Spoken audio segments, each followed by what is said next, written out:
I've always known my wife was cheating on me but never confronted her because she put in more effort out of guilt. Now she's shaming her cheating friend and I told her to look in a mirror. My 29M wife, 29F, has been having an affair for 2 years, and I have been aware of it pretty much the whole time. We've been together for 7 years, married for 5, and we don't have kids. I have been working from home since COVID hit, and for the last 3+ years, she has been a secretary in a large office building. Now, I'm not going to pretend like we had the perfect marriage 2 years ago and that I can't believe she would do this. I was totally complacent in my life and really wasn't putting much effort into our relationship at all. That doesn't excuse what she did, and she had her own issues with intimacy and communication that led us to where we were then. I just want it clear I'm no saint in all of this. I totally understand we were basically roommates that, on rare occasions, satisfied each other's needs in bed. Well, I found out right away when the emotional affair started. I've got everything logged into every device we have, including my work computer. I mean synced email, text, photos, social media, etc. So I was basically reading her affair regularly, including when it became a physical affair about 4 weeks in. The part that told me this was over, though, was that I felt nothing about it. I was totally indifferent, maybe a little embarrassed at worst. When the physical affair started 2 years ago, I recognized that this marriage was at its end, and that I should just divorce, mostly because I felt nothing. I started looking into lawyers and figured we could just do this easily and amicably. Well, here's where the crazy part happens. When the emotional affair started, she seemed, I wouldn't say happy, but less sad. Then the weekend after the physical affair started, I got the shock of my life. She came into my office that Saturday morning and asked me to take her on a hike and picnic. Initially, I thought this was the moment to burst her bubble and reveal what I know. But I didn't. I decided to actually get up and do this. I kind of thought she was going to reveal it herself and ask for a divorce. We had a really nice time, it was a great day, and she never brought up anything. I chalked it up as one more good memory before we end this thing.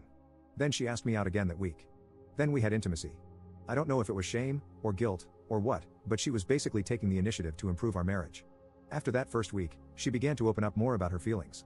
For some reason, I had a fire lit under me and started to make some effort in our relationship. I began reconnecting with some old friends and got all the laundry off the gym equipment. The affair continued, but as we spent more time together over those early weeks, and since it really gave me no concern and everything seemed better, I decided to just forget about divorcing her and start enjoying my life. I do still love this woman very much. Up until 2 days ago, we were in a really solid place.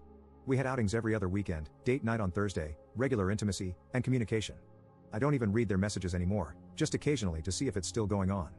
2 days ago, I noticed she was having frequent and long conversations with one of her close friends. I asked my wife about it, and it turns out this friend's husband got caught having an affair, and my wife has been comforting her. This wouldn't have been a big deal, but my wife then started bashing the husband for cheating. I don't know why I said it, but it came out. You're one to judge. She got super defensive and pressed me for why I said that. I initially tried to apologize and move on, but she wasn't letting up, and I eventually spilled that I've known about her affair the whole time. She tried to play dumb, which annoyed me, so I started citing specifics. She then got really mad at me, started crying, accusing me of not caring about her. I got pissed and started yelling at her because I'm not the one having an affair. It got heated, and we went to separate rooms and slept it off. Yesterday morning, she got up extra early and went to work before I got up. I tuned back into their messages, and she had broken up with her affair partner. He was messaging her constantly on every app, and she just kept blocking him. She came home early yesterday. I went to talk to her, and she stopped me, looked at me, and asked, how could I let this go on? I replied, because I just didn't care. She then called me a huge jerk and locked herself in our bedroom until she left for work this morning. She got home tonight, said nothing to me, and locked herself in again. I can't even imagine in what bizarro world I could possibly be the jerk in this situation. Is there a perspective out there where I am? If so, please share it with me because in my mind, there isn't. Update 1. First off, I appreciate everyone's comments on the original post, except those of you who just get on and throw insults. You need therapy more than anyone on this whole sub. Anyway, the conversations I'm going to share below were in no way linear. We jumped around in topics, talking about this, which led to that, only to come back to this, reveal that, and so on. So, I'm going to just try and put it all together as coherently as possible. Like I said in a comment on the other post, my wife finally came out at around 12:30 a.m. Friday and joined me on the couch in my office. She curled up next to me and just cried for a solid 15 to 20 minutes, and we were just silent otherwise. When she was ready, we began talking until we were worn out. We picked that up again last night, which was also taxing. We finally finished up, for now, this morning. This includes long spells of crying, hysterical bonding, and a phone call to the affair partner while I listened. He was aware. The start of the affair was pretty cliché. Flirty small talk makes her feel good, escalates, becomes messaging and sharing personal details, and eventually leads to kissing. Probably don't need to explain the rest of the escalation from there. We talked a lot about what got her to that point. She remembers it seemed like nothing she did could get my attention. I agreed with this completely. I also stated, though, that I don't remember too many attempts. She acknowledged that she wasn't very forthcoming in those days, always hinting at what she wanted and not just outright saying it. There wasn't any one moment, she said, that broke the camel's back, just a collection of times. When the affair partner came into the picture, the validation was intoxicating, especially in contrast to years of neglect. However, she said she felt a ton of guilt and shame. She was in the same spot I was when it started, assuming we would just divorce as we were largely just roommates at that point. The hike and picnic were supposed to be the last bit of assurance that our marriage was over. She did not expect me to agree to go or for it to be such a pleasant time.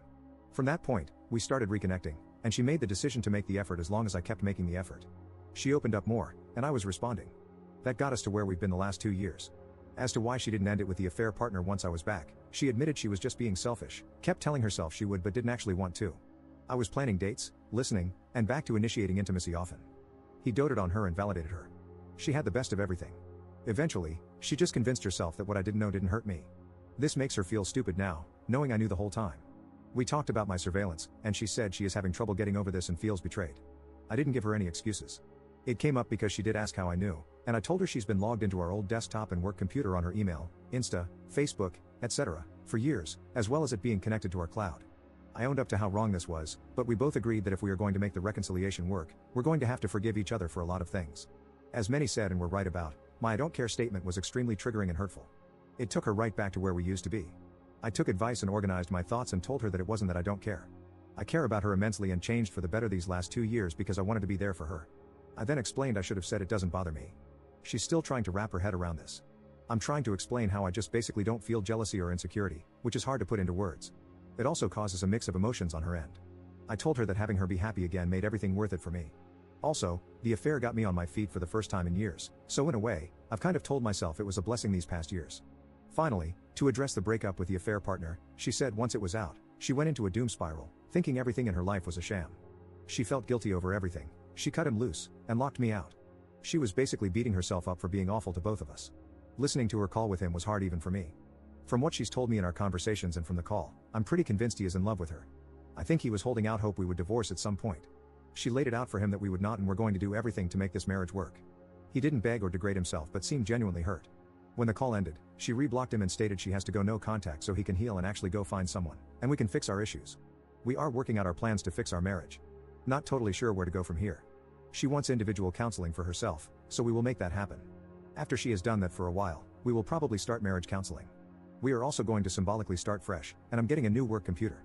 From there, it's being open and honest with each other every day and making sure we are present in our lives.